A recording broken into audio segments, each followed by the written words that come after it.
All right, guys, so welcome to Retirement Planning for Realtors. This is something that I'm getting more and more passionate about, I think, as I get a little older, but then obviously as some of you guys get a little bit older, and we're looking at what we realize is kind of an interesting reality here in the real estate industry is that, you know, there is no formal retirement for realtors. And that's why you see some realtors literally working till they die because they have no 401k. There's no one in the industry that sets up a 401k. Very few people talk about the SEP IRAs, which is what is designed for independent contractors like we all are as realtors. And so most realtors just don't think about that. So I sat down with Angela, obviously our business manager, and we talked about how we've got residual income for you guys, which would be a perfect vehicle if you guys are getting the residual bonuses, simply to put those away for retirement. That would be your retirement. Even if you're not getting residual bonuses, you haven't sponsored anybody into exit yet, a huge opportunity for you would be to just take a portion of each commission and take that out and have that automatically direct deposited into a retirement account. So that is an option for you guys. Angela and I are definitely willing to do that she's willing to take the extra time to designate. You'll just have to give her the address of that retirement account once you've got all that set up, and then she can move $100, $500, however much you want. Each deal either can be automatically a certain amount per deal, or it can be maybe one deal you really need all that check to go pay your bills, but another deal you don't need any of that check. You could be moving portions of that individually, and obviously there's ways that Chris will talk to you about that you can probably direct deposit and direct debit from your primary checking too, but we're willing to do it right here from the office. You have a huge retirement vehicle with exit and the residual formula. I want you guys to invest in real estate, have a portfolio of real estate investments, maybe some flips, definitely some buy and holds, but beyond that, there is the stock market, there is the bond market, there are things you need to do to be ready to retire, to prepare for taxes. There's some huge tax benefits to all this, that if you're just kind of not doing anything, or you're doing it based on what you've read maybe in one online article, or what you rushed to put together 5 or 10 years ago, those rules may no longer apply. So this is my friend Chris Underwood from Retirement Solution Group. He's come up with a presentation for us that really is focused on the 1099 independent contractor, all of us as small business owners. So I'm going to let him do this presentation to you, and then we're going to have Q&A afterwards. So Chris, thank you very much. Thank you, Nick. To get us started, just by a quick show of hands around the room, how many people here have any type of account that's set up or designated for their retirement? Okay, wow. Well, actually, that's really impressive, and to be honest, I'm a little surprised because, kind of as Nick mentioned, I think in the independent contractor realtor world, where the ownership really falls on each of you to establish your own retirement plan. The unfortunate fact is I encountered a lot where people don't or aren't saving for their retirement. So kudos kind of as a shout out to everybody here, because we do have a good number who kind of started down that road. My goal for today really is I want everybody here to just hopefully take away some key nuggets of information, to whether it's revisiting how you currently handle and save for retirement, or looking at new ways to save for retirement as well. And I just want to kind of give a shout out to Nick as well and what they're doing here at Exit by kind of putting a focus on retirement and holding seminars like this on kind of wellness, financial wellness as well. So just thank you, Nick, for kind of bringing me in today. I have business cards as well, so I will stick around after the presentation if you want to sit down one-on-one, and if you want to reach out, if you have to run somewhere to a showing, for example, you can always reach out. We can always have one-on-one conversations afterwards as well. Quick agenda for us today. Just kind of start off a little bit about who I am, who Retirement Solution Group is, what we do, and then really the bulk of the presentation is going to be on why I believe it's important that we're saving for retirement, and then what the vehicles are and how you go about saving for retirement, and then how you manage that account. I do this every day, so if there's certain terminology I'm using, please feel free to stop me and ask me to clarify if you need to. Chances are if you have a question, somebody else probably has a similar question as well. I like to try to keep this as high level as possible. I don't want to really get into the weeds. If you have specific questions on anything I mentioned, you want to touch more one-on-one, please feel free to reach out or connect with me afterwards. I'll stick around for a little bit as well. Our RSG, that's the short form, Retirement Solution Group, who we are, and a little bit about myself as well. I started in this industry back in 2011. Out of college, I actually went to go work for John Hancock, and I worked at John Hancock for 5 years. Some of you may recognize them. They're one of the kind of leading companies in the retirement industry as well, especially in the qualified retirement plan space. And then just over 2 years ago, I left John Hancock to go work for Retirement Solution Group.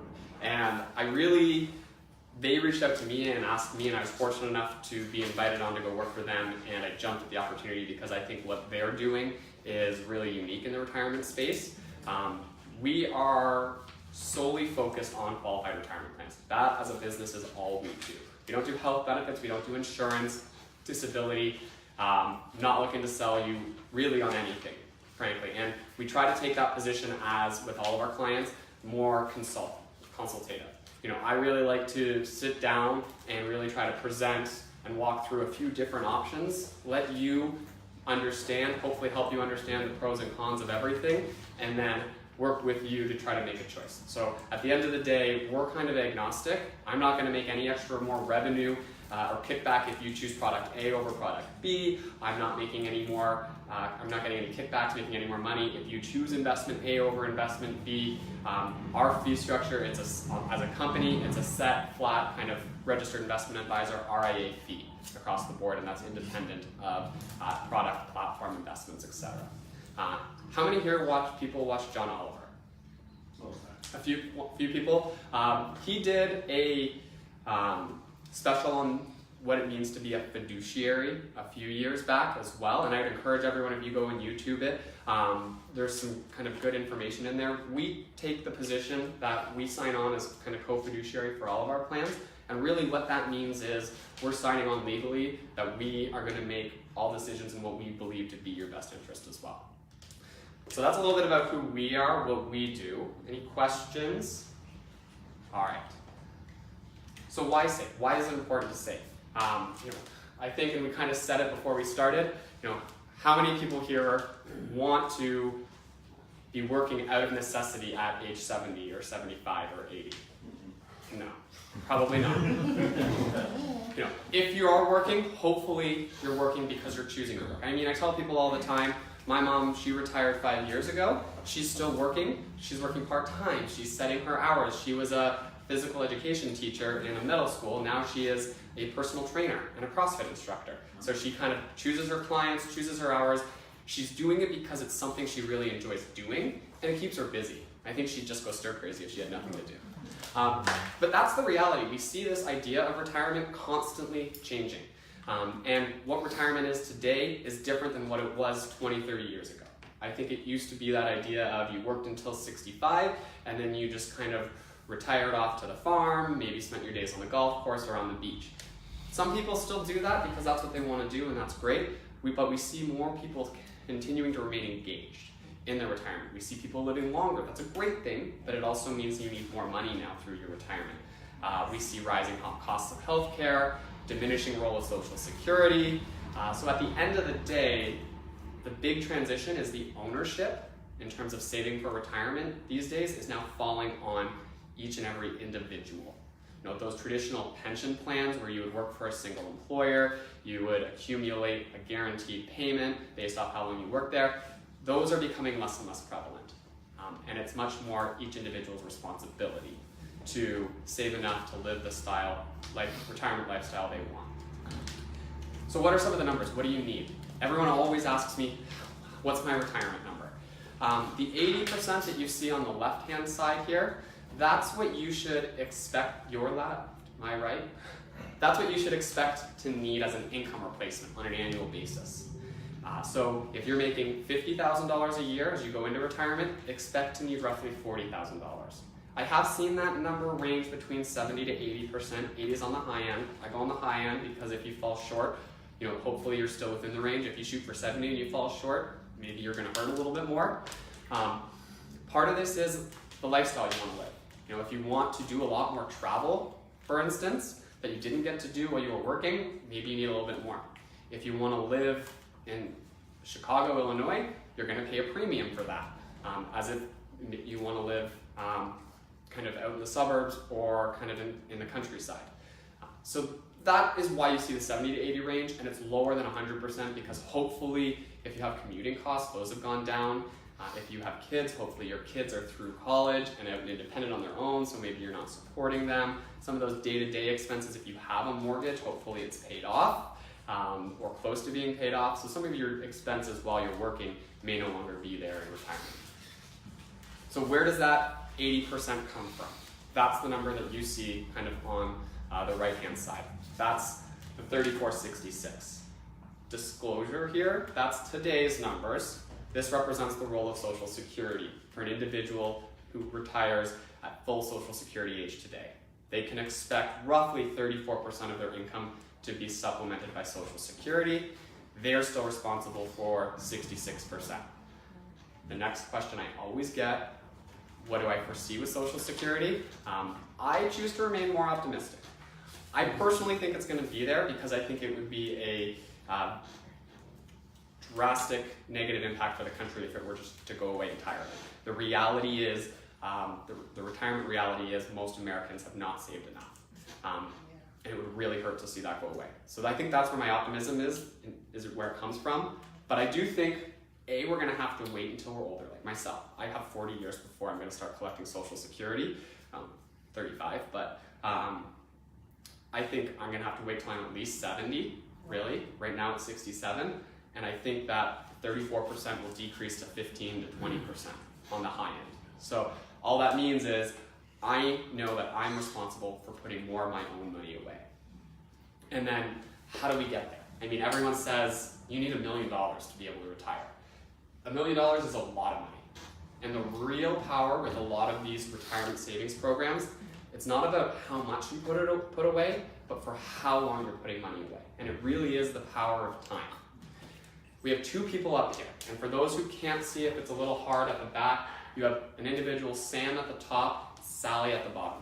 Sam starts contributing into a retirement plan at 24. Fresh out of college, starts his first job, starts contributing. He does $200 a month for a 41-year career. Sally, she comes out, maybe she focuses on paying off her student loans, maybe she has kids that she needs to support, she just can't financially feel that she can contribute. So she puts it off until she's 40.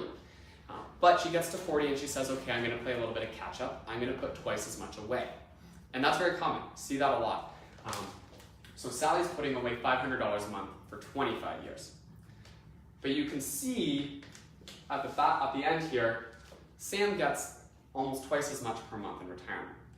Where does that money come from? Well, if we go to the bottom, Sam's actually put away less. Sam, over 41 years, has only put away $123,000. That's that $200 a month. Sally puts away more of her own money. That $500 actually comes to $150,000. But the real difference here in the darker bars is your earnings. So you put away the money into a qualified plan, that gets invested, hopefully earns over time. Any earnings, any interest, that continues to compound in the retirement account. Because these are qualified retirement plans, they're tax deferred, you don't have to pay taxes on that on an annual basis. And 41 years has allowed Sam to earn over twice as much money. And that is where the power comes in, the power of time.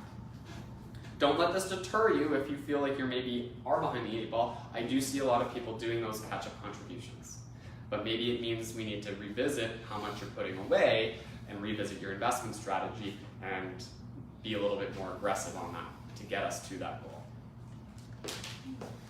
And FYI, just for disclosure, this assumes an average, I believe it's 5% return for both accounts over the time horizons.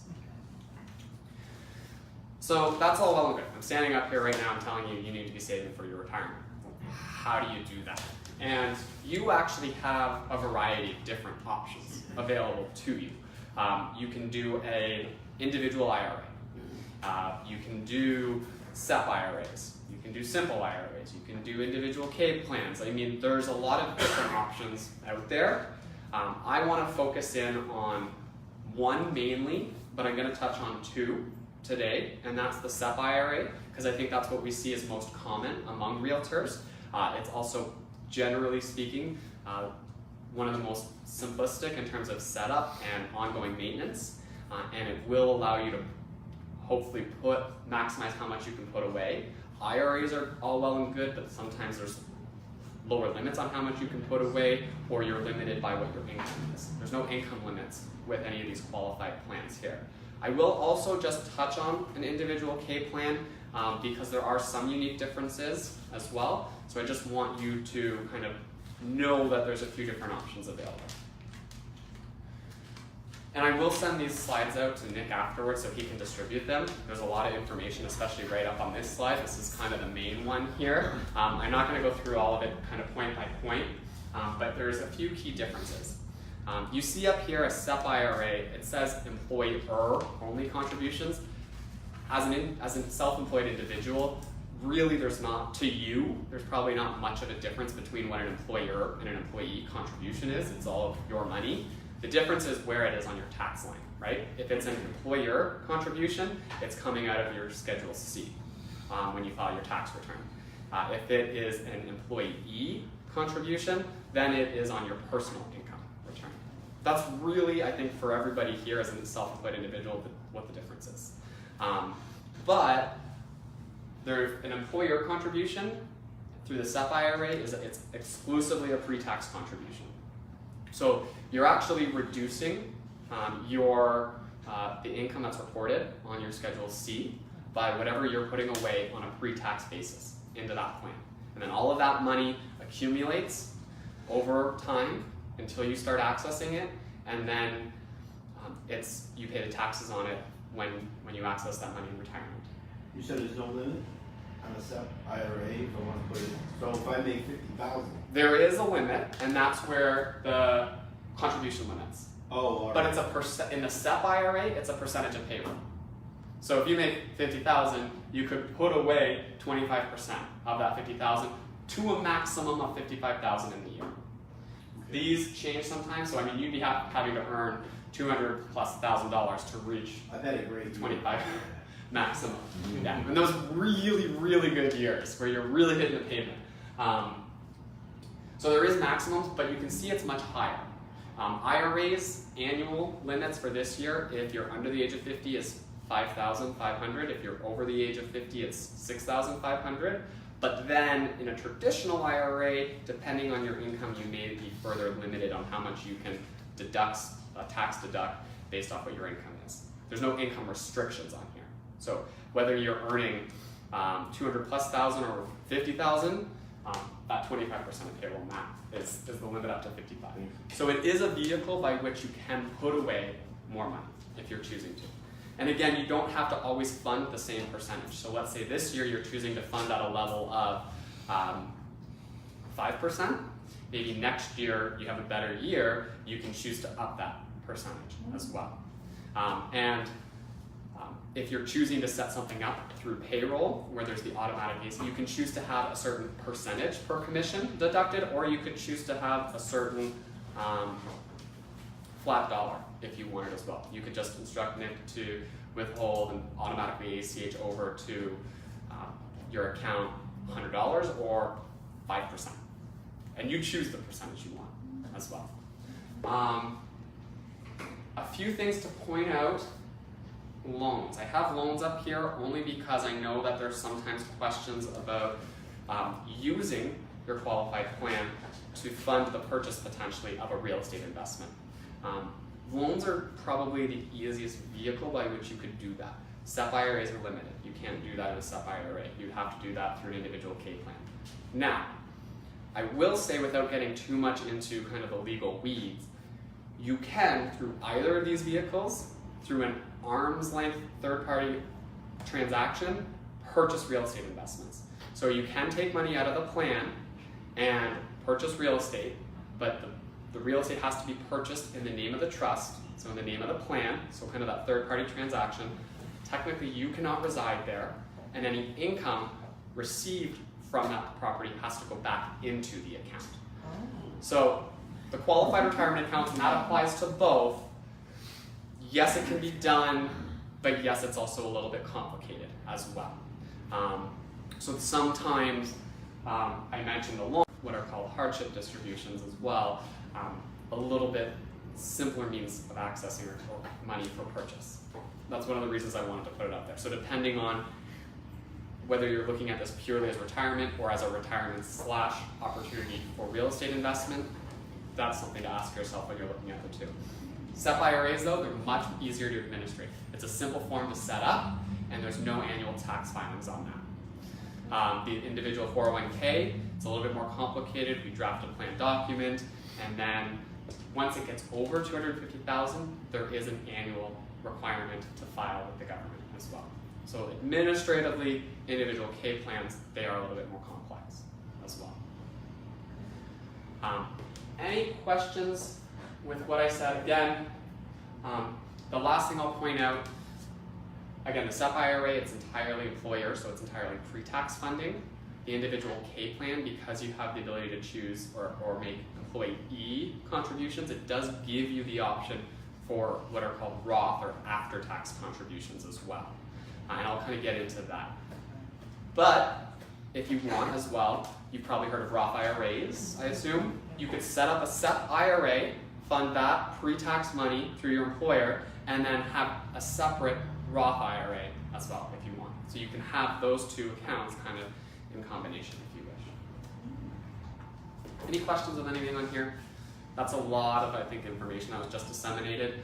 Generally speaking, I think as Nick indicated, we see SEP IRAs most common amongst realtors just for the ease of setup and funding.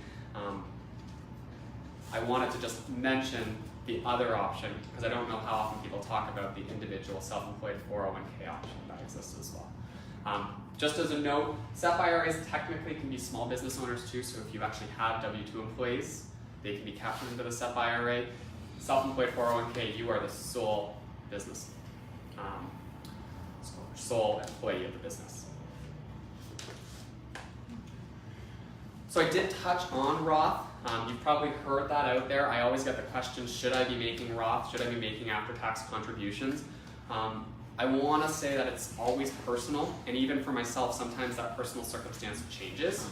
And really, at the end of the day, it's how can you optimize your tax situation?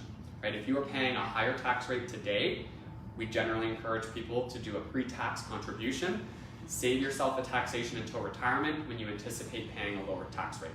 If you're paying a low tax rate today, make some after-tax contributions. Take advantage of the lower tax rate because with the Roth, if you pay the taxes today, the government's willing to say, all right, we'll let you have all of the earnings on that money tax-free to you in retirement. So if we think back a few slides to where we saw the power of time and we saw that $500,000, well imagine Sam was making those $200 contributions on an after-tax basis, that's $500,000 of tax-free income to him in retirement. I do both personally. Through my 401k, I fund both pre-tax and after-tax contributions, and sometimes the circumstance changes. So last year I was doing both evenly split. This year I've actually upped my pre-tax to give myself a little bit greater tax deduction. I had a big tax bill at the end of the year, so I'm doing a little bit more pre-tax this year too. So again, you can have the ability, if you have the SEP IRA, to fund a separate Roth IRA if you want it, or if you went under the individual K plan, you can fund both money types into that point. Any questions? Yes? How do you know if the tax is low, like at that time, and then how do you know, like? So I'm happy to have kind of more like individual one-on-one conversations, and on the business side, that's actually not my area of expertise, but I can look into it. On the personal side, it's really where you fall in the tax bracket. So I think right now, off the top of my head, there's a 12% tax bracket as an individual filer up to $38,500. Then it is a 22% tax bracket from $38,500 to $82,500. And then if you're over $82,500, and this is personal income, then it is 24%. And that goes to those are the three that I always work in. It's 150 something, I believe, and then it goes up into 28. But I mean, you can Google it. I'm happy to kind of sit down and talk one-on-one as to where you fall. And that's as individual filers, or if you're a joint filer, it's a whole other circumstance.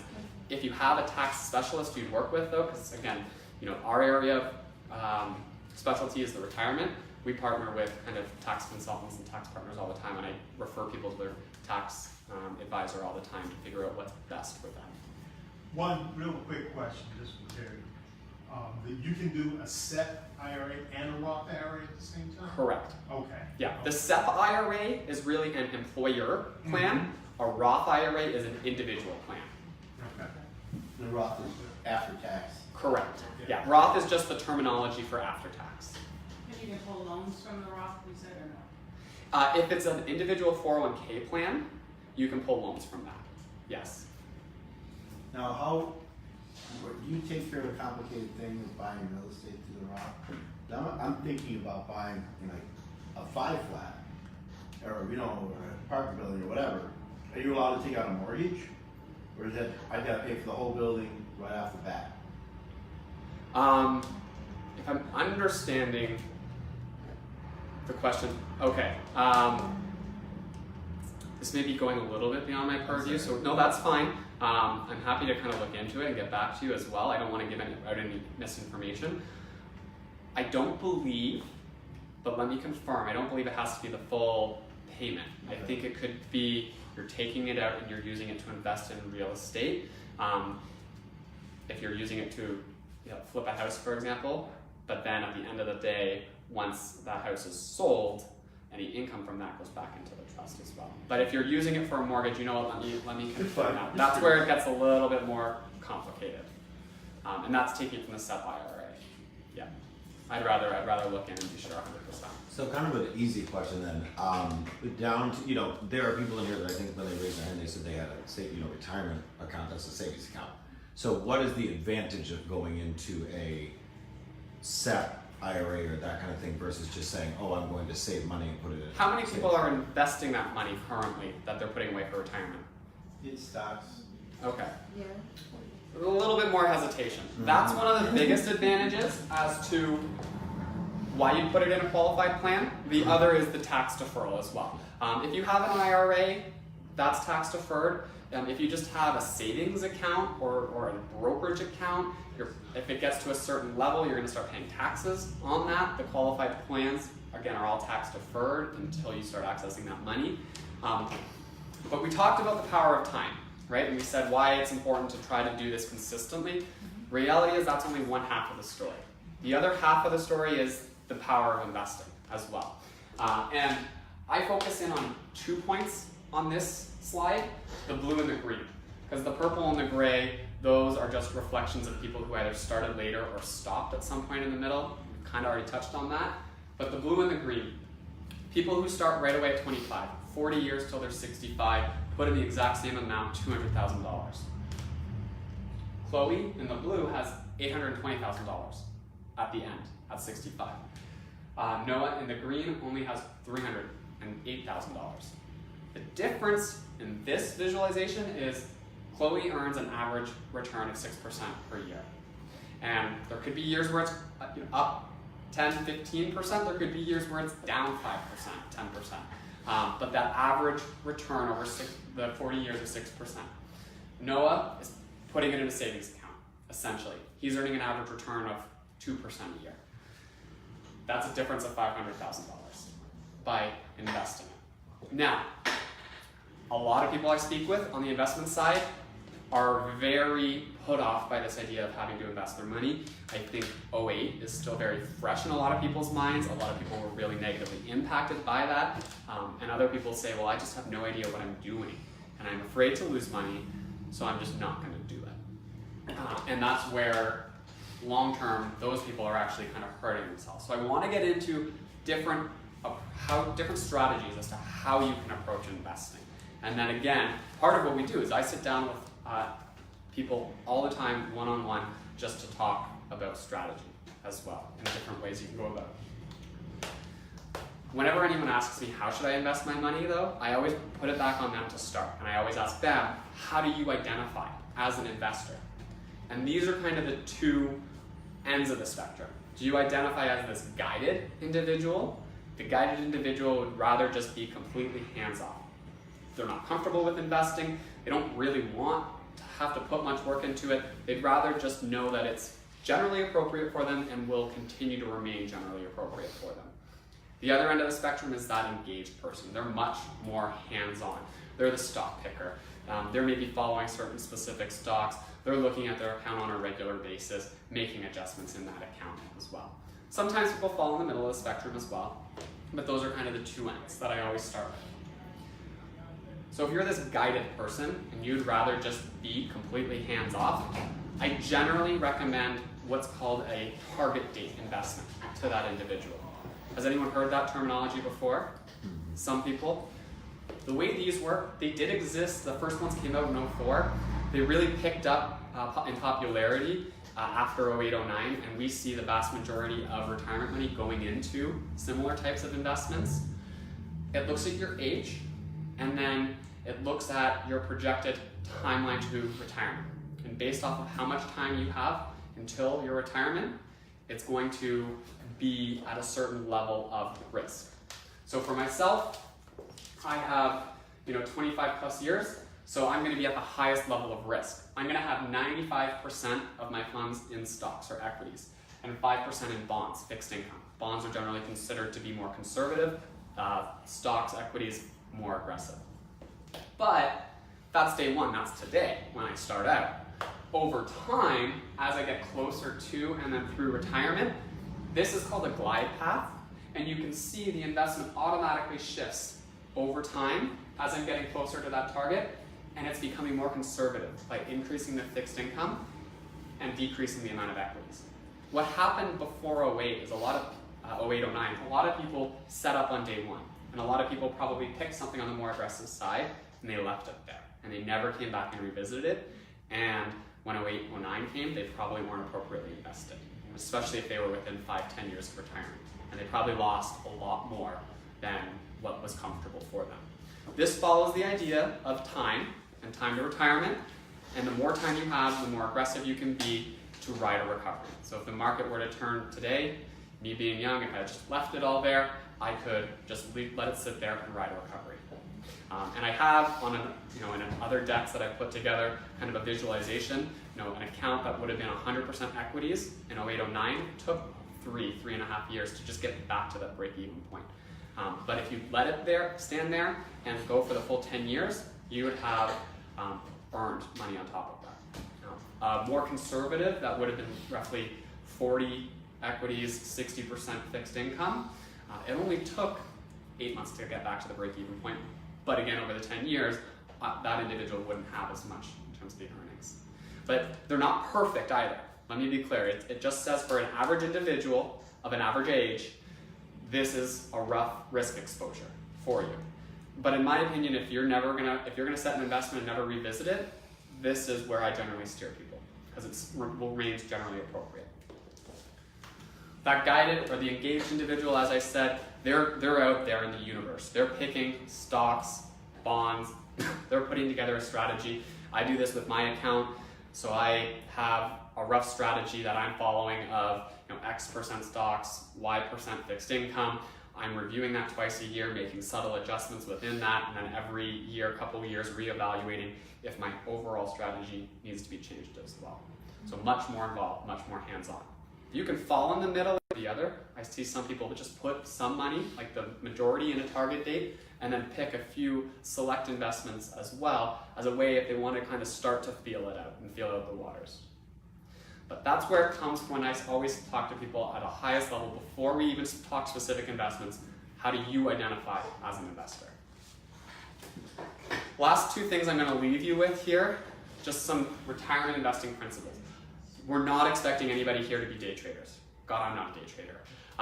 And we're not looking to get our biggest bang for buck in a single day. And yes, there would be times of ups and downs as you go through a 40-year career. That's just the reality in the stock market. Be disciplined. Trust in whatever investment strategy you've chosen, trust in that as well. Revisit to make sure it's appropriate every couple of years, but trust in that. And the worst thing you can do is when the stock market does go down is just cut your losses, take all that money out, put it in something conservative, because then you've locked in your losses and you don't have the opportunity to ride the recovery. And over time, volatility is minimal. So this graph here, this is the S&P 500. This is the general measure of the US stock market. And you can see over a single year volatility ranges. So single year low, single year high, and then over 30 years, average of the highest point and lowest point. And even the lowest average is still positive 9% return over the last 30 years. And you're only looking at a 5-point difference as well. So again, when it comes to retirement, at the end of the day, we're putting money away today for something 20, 30 years down the road.